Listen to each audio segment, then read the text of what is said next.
Let's talk about the batting lineup for Indian team in this upcoming Test match. It is going to be at Perth. India needs to have at least 7 batters because they are really short in the batting, especially in the away conditions. So it's going to be interesting to see who is going to be in or who is going to be out.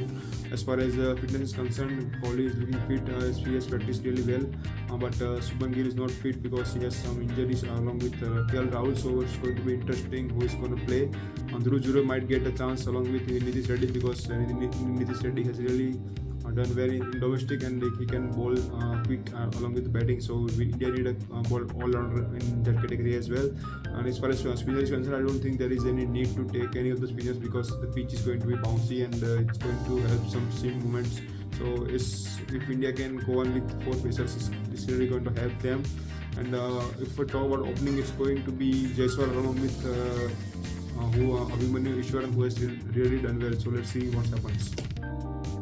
Let's talk about the T20s which has been just finished and where India won 4-1 against South Africa in South Africa against a really good team.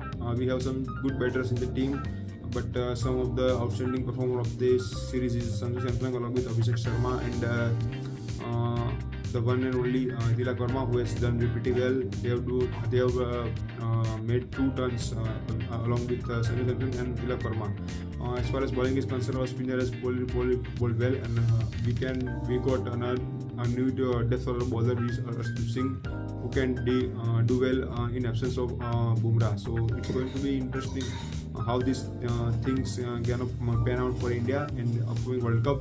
The team looks really balanced, and especially some batters are really good at overseas conditions. They love to play against quick bowlers, and especially Samson has really improved his batting against spin. So it's going to be very interesting to see what happens in the IPL. So from tomorrow onwards, we are going to play at Perth against Australia, which is the team which is very formidable, and there are chances for India to lose this series as well. As we can see, there has been some many problems in the team, especially with the injury concerns as well. But if you look at the past performance of India in overseas condition, it's looking really good. But winning 4-1 or 5-0, it's not going to be possible as far as my point of view. But let's see what happens. The team Indian batter, especially Rishabh Pant along with Jaiswal and some youngster, can do really well on those pitches because they like to play on the bouncy tracks.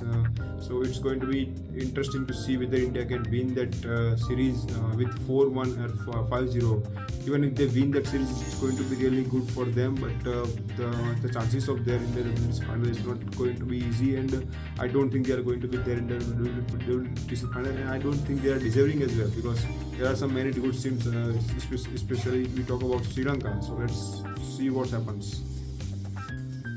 So after all the drama that has happened just before 15 days ago against New Zealand, when India have lost the series 3-0, first time in the history the Indian cricket, they have lost to any side at home, and that fight was of 3-0. Just before that, it was South Africa who has beaten India 2-0 in 1999, but it was 24 years after that we have lost that series this way.